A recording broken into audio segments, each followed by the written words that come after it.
ഒന്ന് സന്തോഷായിട്ടിരിക്കും. നീ എവിടായിരുന്നു മോനെ ഇതുവരെ? ഇവരെല്ലാം നോക്കിയിരിക്കുകയായിരുന്നു. ഇവനാ ഇവിടുത്തെ കാര്യങ്ങളൊക്കെ നോക്കുന്നത്.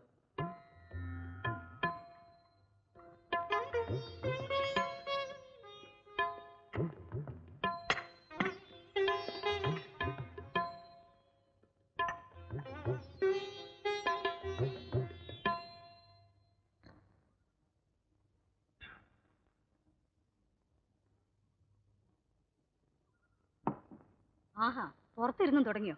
അവർ ഊണ് കഴിക്കുക. ഇനിയിപ്പോ വീടും പരിസരവും കാണണമെന്ന് പറഞ്ഞ് ഇങ്ങോട്ടെങ്ങനെ ഇറങ്ങിയാൽ? നീ ഒന്ന് അകത്ത് കയറിയിരിക്കേ.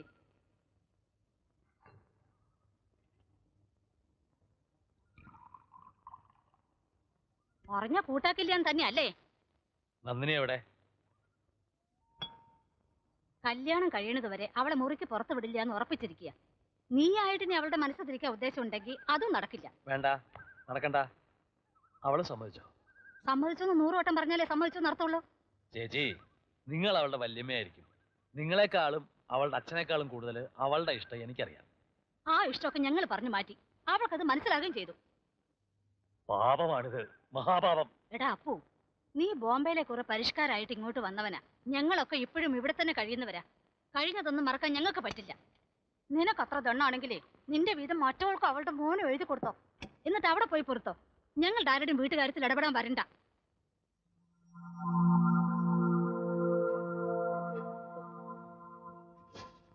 പോലീസ് സ്റ്റേഷനിൽ വെച്ച് ഉളുപ്പില്ലാണ്ട് അവള് വിളിച്ചു പറഞ്ഞില്ലേ അവളവന്റെ വെപ്പാട്ടിയാണെന്ന്? അതിൽ കൂടുതൽ തെളിവെന്താ വേണ്ടത്? അല്ലെങ്കിൽ എല്ലാം അവന് പറയാമായിരുന്നല്ലോ. ഇനി ഞങ്ങളെയൊക്കെ തോൽപ്പിക്കാന്ന പോലെ വിചാരം ഉണ്ടെങ്കിൽ ഓർത്തോ, ഒരു ദിവസം തികച്ചു നീ അവന്റെ കൂടെ വാഴില്ല. ടൈഗർ ആന്റണിയേക്കാൾ കേമന്മാരുണ്ട് ഇവിടെ. അവർക്ക് ഇക്കുറി ആളെ തെറ്റില്ല. അവന്റെ ശവം വണ്ടിത്താഴത്ത് പൊങ്ങിയിട്ടേ പിന്നെ ഇവിടെ അടുപ്പിൽ തീ പുകയും.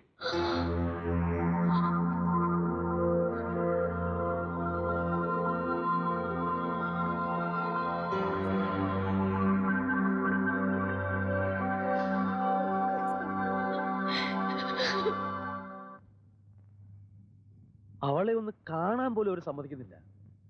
അവളുടെ ഉദ്ദേശം എന്താണെന്ന് അറിയാൻ കൂടി ഒരു വഴിയില്ല. പക്ഷെ ഒന്നുറപ്പുണ്ട്, നീ ചെന്ന് വിളിച്ചാൽ അവൾ ഇറങ്ങി വരും. കൂടുതൽ ആലോചിച്ചിരുന്ന അവള് വല്ല കടങ്കയും കാണിച്ചു കളയുമെന്ന എന്റെ പേടി. എവിടേക്കാ? ഞാനൊന്ന് ഒറ്റയ്ക്ക് ഇരിക്കട്ടെ. അവനെ ഈ നേരത്ത് ഒറ്റയ്ക്ക് വിടണ്ട. ഇതാ വരുന്നു. അപ്പോട്ടാ, ഞാൻ ഒറ്റയ്ക്കൊന്ന് കാണാൻ തിടുക്കപ്പെട്ടിരിക്കുകയായിരുന്നു. എന്താ ഗൗരി? ഞാൻ അദ്ദേഹത്തെ കണ്ടു.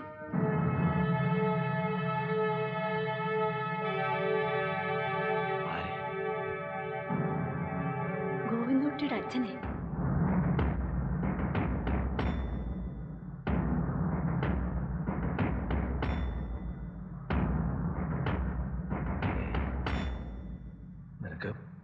നിനക്ക് വെറുതെ തോന്നിയതാവുകയുള്ളൂ. അല്ല, നമ്മൾ ചെല്ലുമ്പോൾ സ്റ്റേഷനിൽ നിന്ന് ഇറങ്ങി പോകണത് ഞാൻ കണ്ടു. കുറച്ചു നേരം എന്നെ തന്നെ നോക്കി നിന്നു.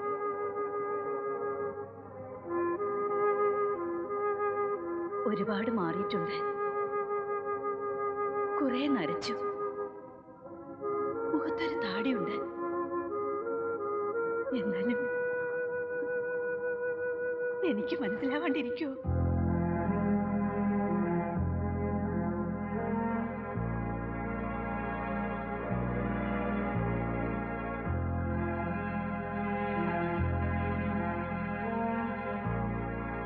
ഒരു വശത്ത് വരണമെന്നും ഒന്ന് കാണണമെന്നും പ്രാർത്ഥിച്ചിരുന്നു. അതേസമയം ഒരിക്കലും വരില്ലെന്നും എന്റെ മകന്റെ കണ്ണിൽ പെടലെന്നും മനസ്സ് തേങ്ങി. അവനെങ്ങാനും തിരിച്ചറിഞ്ഞാൽ പിന്നെ എന്താ ഉണ്ടാവുമെന്ന് അപ്പോട്ടനറിയാലോ. എനിക്ക് വിധിച്ചിട്ടില്ലെങ്കിലും അദ്ദേഹം ആയുസോടെ ഇരുന്ന് കണ്ടാ മതി. സ്വന്തം അച്ഛനെ കൊന്ന മകനെ പ്രസവിച്ച മഹാഭാവി. ഇനി ആ ശിക്ഷ കൂടെ ഞാൻ അനുഭവിക്കണം. അപ്പോട്ടാ, വേറെ ആരുമില്ല എന്റെ മനസ്സ് കാണാൻ. അപ്പോട്ടൻ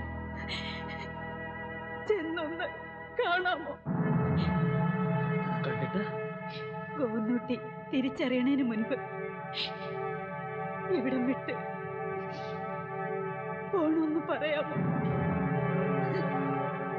അതിനും ഞാൻ തന്നെ വേണം, ഇല്ലേ ഗൗരി?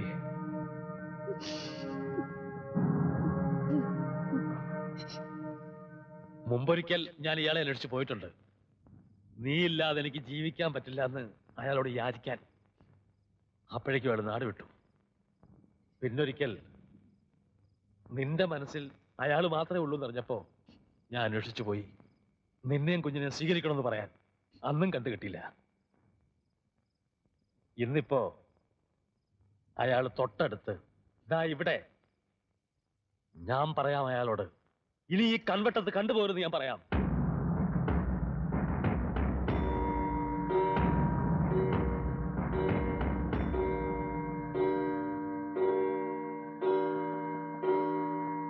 ആരത്?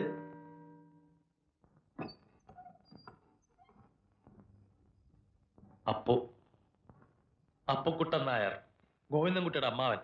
അപ്പടിയാ? കുറച്ചുകൂടി മനസ്സിലാകുന്ന ഭാഷ പറയാം. പണ്ട് താൻ ഈ നാട്ടിലൊരു പെണ്ണിനെ പഴപ്പിച്ചിട്ട് ഒളിച്ചോടി പോയില്ലേ ഗൗരി? തനിക്ക് മുമ്പേ അവളെ സ്നേഹിച്ച ഒരു പാവം മണ്ടൻ. അമ്മാവന്റെ ടെലഗ്രാം കിട്ടി ബോംബെയിൽ നിന്ന് നാട്ടിൽ വന്നപ്പോഴാണ് അറിഞ്ഞത് പാലം പണിക്ക് വന്ന ഒരു മറുനാടൻ കോൺട്രാക്ടറുമായിട്ട് എന്റെ ഗൗരി അടുപ്പത്തിലാണെന്ന്. പിന്നീട് അറിഞ്ഞു അവള് ഗർഭിണിയാണ്. ചതിച്ചവൻ നാട് വിട്ടെന്ന്. എന്താ, എന്തെങ്കിലും പറയാനുണ്ടോ? ഉണ്ടെങ്കിൽ പറയ. ഇല്ല ഇല്ല, ദയമാത്ര. പിന്നെ അവളെ വീട്ടിൽ നിന്ന് ഇറക്കി വിട്ടു.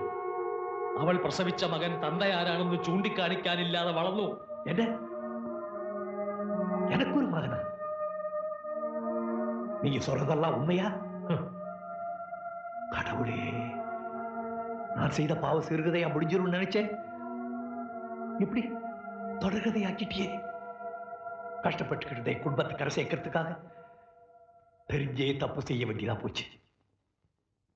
நொடிச்சு போற வியாபாரத்திலிருந்து தப்பிக்க தற்கொலைக்கு முயற்சி பண்ண எங்க அப்பா சொன்னதெல்லாம் நான் கேட்க வேண்டியதா போச்சு.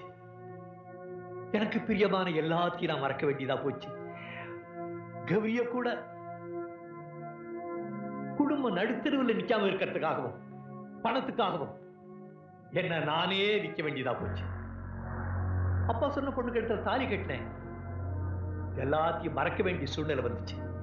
இருந்தாலும் என் மனசுல ஒரு மூலையில கௌரி தீபமாவே இருந்தான். தூரத்திலே இருந்தாவது அவளை பார்க்கணும்னு ஆசைப்பட்டேன். ஆனா குடும்ப சூழ்நிலை அவளை பார்க்கறதுக்கு இடம் கொடுக்கல.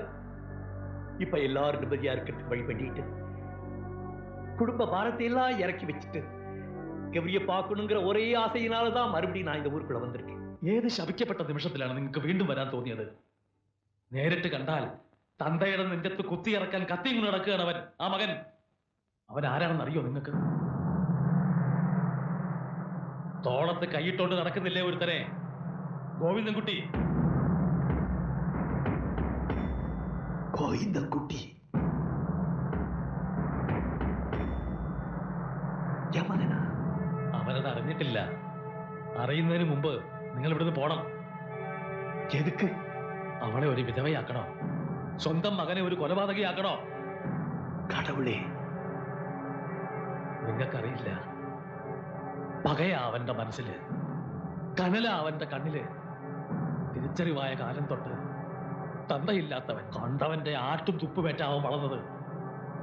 ആണായിട്ട് 4 പേരുടെ മുമ്പിൽ തലയുയർത്തി നടക്കാനുള്ള അവസ്ഥ അവൻ ഇല്ലാതാക്കിയത് നിങ്ങൾ ഒരാളാ. നിങ്ങൾ ഒറ്റ ഒരുത്തനാ. ഒരനാഥച്ചക്കനെ കിട്ടേണ്ട പരിഗണന പോലും അവന് കിട്ടിയില്ല. തന്തയില്ലാത്തവനല്ലേ. ഇപ്പോ അവസാനം അവൻ സ്നേഹിച്ച പെണ്ണ് പോലും അവന് നഷ്ടപ്പെടാൻ പോവുക. നിങ്ങൾ വരുത്തി വെച്ച പാപം ഞാൻ ஒண்ணு சொல்ல வேண்டாம், என்னால தாங்க முடியாது. போங்க, தயவு செஞ்சு போங்க.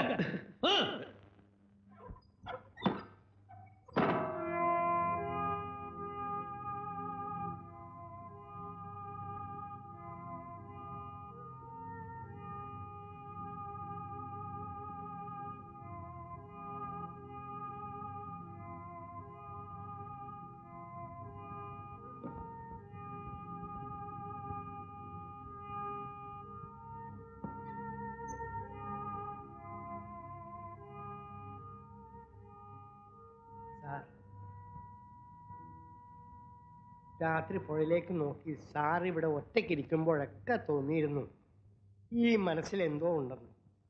പക്ഷെ അത് ഇത്രയും വലിയ അങ്ങേര് പറഞ്ഞതാണ് ശരി. സാർ ഇവിടുന്ന് പോണം.